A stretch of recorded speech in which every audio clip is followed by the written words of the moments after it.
Assalamualaikum warahmatullahi wabarakatuh. Selamat sore adik-adik sekalian. Kita lanjutkan ya pembelajarannya untuk bab yang kedua mengenai mewujudkan imajinasi dengan teks dongeng fantasi. Jadi nanti arahannya kita akan mempelajari berbagai macam ciri maupun karakter maupun pendalaman mengenai teks dongeng fantasi ya yang tidak sebenarnya. Nah, untuk memulainya, yang pertama kita akan mempelajari kegiatan 1. Di sini disebutkan ada media ya, ada audionya. Nah, nanti Pak Jul akan perdengarkan terlebih dahulu. Kemudian kita akan menjawab pertanyaan di ini ya. Berdasarkan tayangan media yang telah kamu simak, identifikasilah informasi dengan menjawab pertanyaan berikut ini. Jadi nanti kita arahannya setelah mendengarkan video ini kita akan menjawab pertanyaan ini. Gitu ya. Pak Jul bisa mulai. Silahkan diperdengarkan. Di sebuah negeri yang besar dan kaya raya, bertahtalah seorang raja yang serakah, kejam dan lalim. Para penduduk negeri hidup ketakutan. Semua harus tunduk pada kemauan sang raja. Jika ada warga negeri yang dianggap membangkang atau tak mampu membayar pajak, sang raja tak segan-segan menjebloskannya ke penjara. Keadaan itu membuat para penduduk merasa panik dan muak terhadap kepemimpinan sang raja. Namun, mereka tak mampu berbuat apa-apa. Apalagi setiap hari para algojo istana yang berperangai kasar berkeliaran di rumah-rumah penduduk. Suatu ketika datanglah seorang pengelana asing menghadap sang raja. Dengan penuh keberanian, pemuda bertubuh kekar itu mengkritik sang raja yang dianggap dungu dan bodoh. Yang mulia, hamba telah berkeliling hampir ke seluruh dunia. Namun baru kali ini hamba menemukan seorang raja sebodoh Paduka, kata sang pengelana dengan sorot mata yang teduh. Tentu saja sang raja amat murka. Ia segera memerintahkan para pengawalnya untuk menangkap pemuda yang dianggap lancang itu. Namun sang pengelana mampu berkelit sembari berkata, sikap itu telah membuktikan bahwa Paduka memang raja yang bodoh. Raja yang arif dan bijaksana tak akan pernah bertindak ceroboh. Perlu Paduka ketahui, nama hamba sudah terkenal di mana-mana. Semua raja selalu memandang hamba dengan penuh rasa hormat. Kata-kata sang pengelana itu dirasakan seperti pedang yang merajam telinga sang raja. Ia tersentak, benar-benar merasa telah ditelanjangi. Apabila Paduka memang bukan raja yang bodoh, pasti mampu menjawab 3 pertanyaan hamba. Apa saja pertanyaanmu, hai orang asing? Tanya sang raja dengan sorot mata penuh kebencian. Pertama, di manakah letak pusat bumi? Kedua, berapa banyak jumlah bintang di langit? Dan ketiga, apakah yang diinginkan sang raja dewa terhadap negeri ini?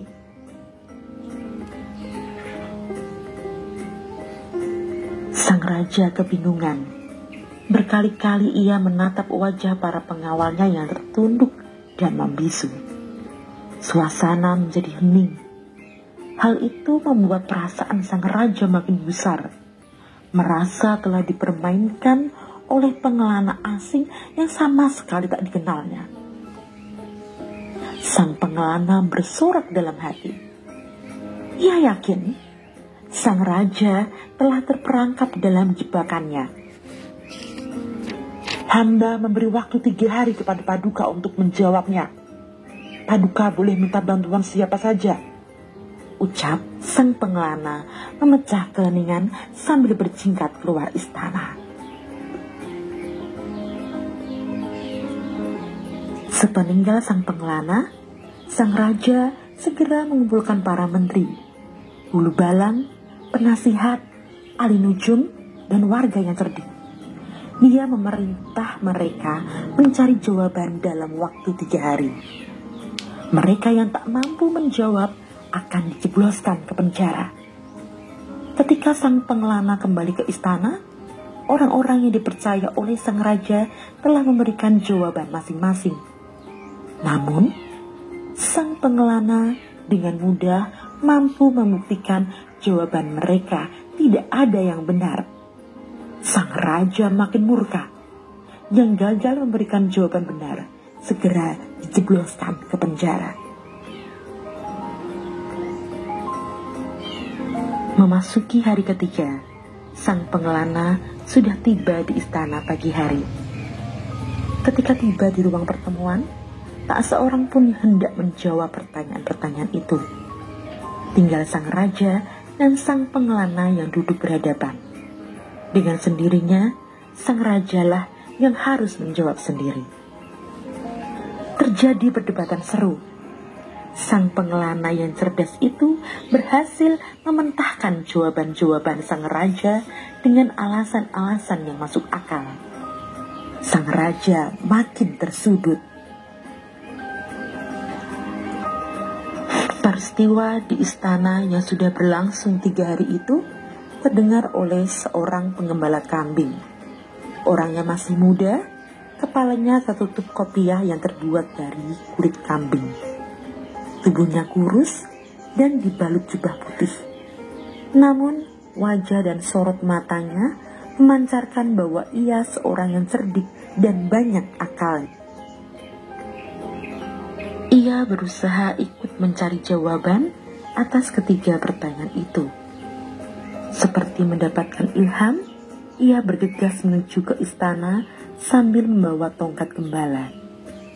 Melihat kehadirannya, para pengawal istana hendak menghardik dan mengusirnya. "Izinkan aku masuk. Aku akan menjawab 3 pertanyaan yang diajukan oleh sang pengelana.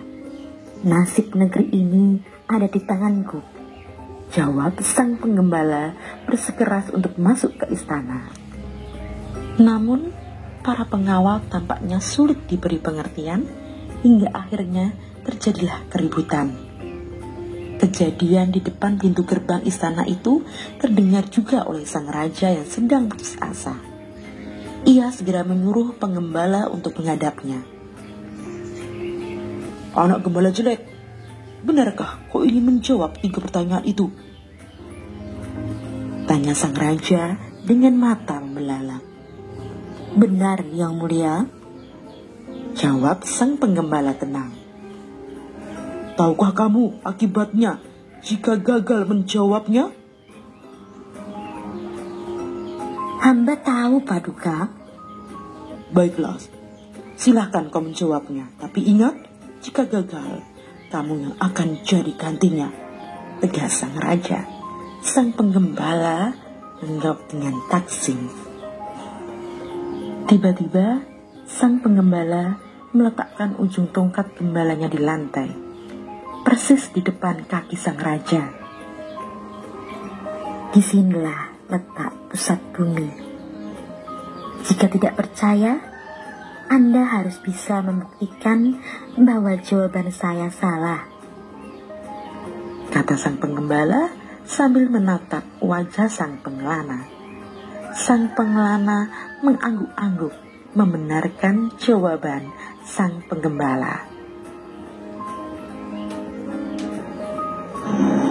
"Lalu, apa jawaban dari pertanyaan kedua?" tanya sang pengelana sambil tersenyum. Sang penggembala bergegas tali kambingnya, lalu menghamparkannya di lantai. "Jumlah bintang di langit sama dengan jumlah serat yang ada pada tali saya ini. Kalau tidak percaya, silakan menghitungnya," jawab sang penggembala. Lagi-lagi sang pengelana mengenarkan jawaban sang penggembala.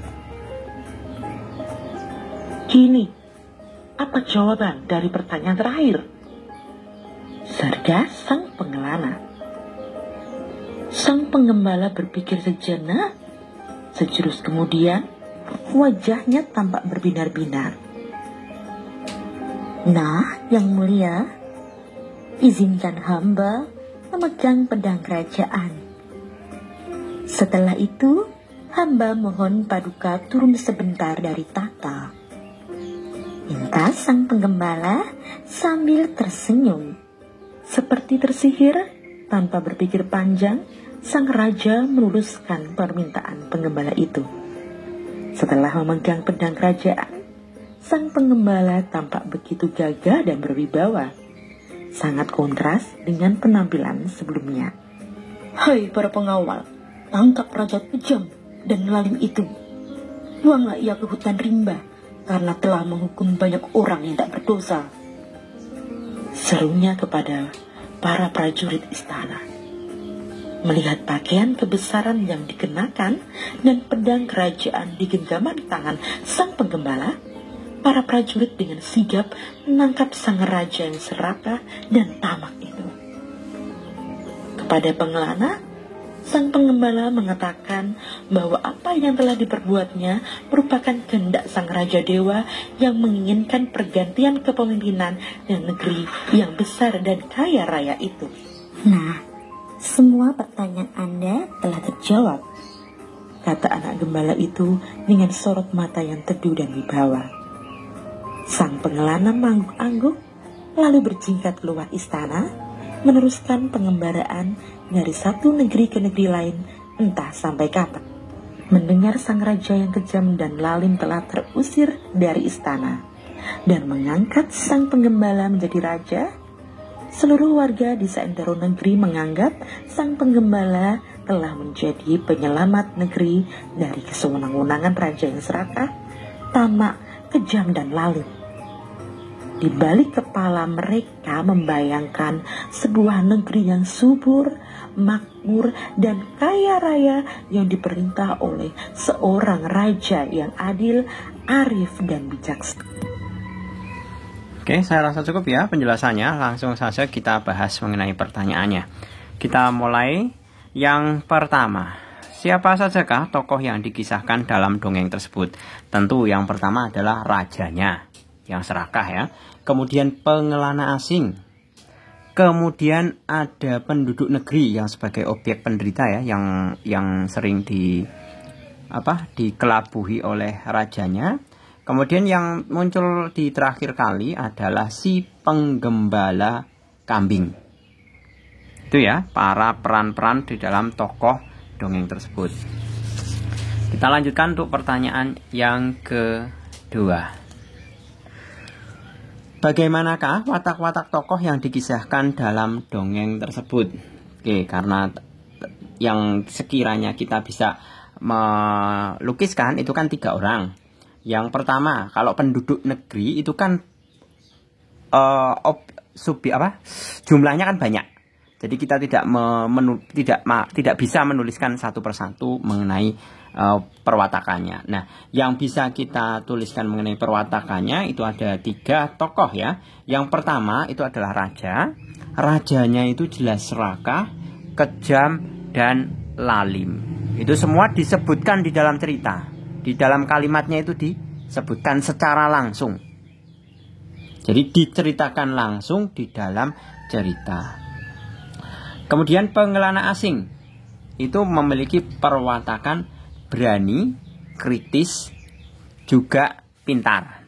Buktinya apa? Buktinya si pengelana asing itu berani untuk memberikan 3 pertanyaan kepada si raja. Itu sebagai buktinya kalau dia pintar juga kritis. Nah, kemudian tokoh yang ketiga adalah penggembala kambing.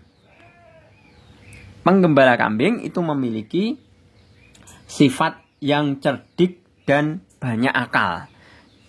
Buktinya apa? Buktinya dia mencari jawaban dari 3 jawaban ya. Bahkan yang terakhir kali untuk jawaban yang ketiga, dia berhasil menurunkan raja yang kejam dari tahtanya.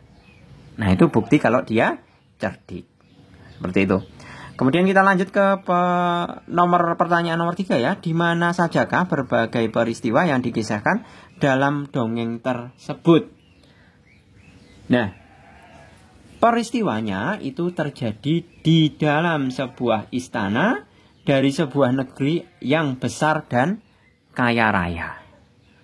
Jadi settingnya atau lokasi tempatnya, kejadiannya itu kan lebih banyaknya itu ada di dalam istana raja. Baik percakapan antara raja dengan si pengelana maupun si penggembala dengan si raja. Itu untuk yang nomor ketiga. Kemudian yang keempat, bagaimanakah reaksi sang raja ketika sang pengelana menyebut dirinya sebagai raja yang bodoh? Nah, tadi disebutkan di dalam kalimat secara langsung bahwa raja itu seketika murka, marah, dan memerintahkan para pengawalnya untuk menangkap pengelana yang dianggap kurang ajar atau lancang. Jadi seolah-olah berani sekali ngomong dengan berbicara dengan raja seperti itu, mengatakan bodoh kepada si raja. Kemudian pertanyaan yang terakhir, atas permintaan sang pengelana, apa yang harus dilakukan sang raja untuk membuktikan kalau dirinya bukan raja yang bodoh? Nah, yang diminta oleh si pengelana adalah meminta raja untuk menjawab 3 pertanyaan yang diajukan, yang mengajukan sang pengelana ya, dalam kurun waktu 3 hari.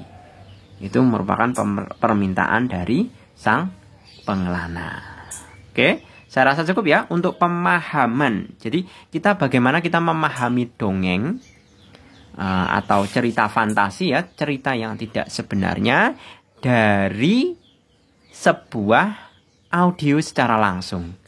Jadi setidaknya ini adalah bagaimana kita melatih kemampuan auditori atau pendengaran atau kemampuan menyimak dari sebuah cerita.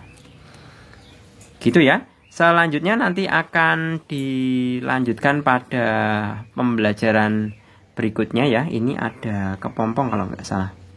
Semut dan kepompong, tapi nanti akan dibahas pada video selanjutnya. Saya rasa cukup. Terima kasih. Selamat sore. Assalamualaikum warahmatullahi wabarakatuh.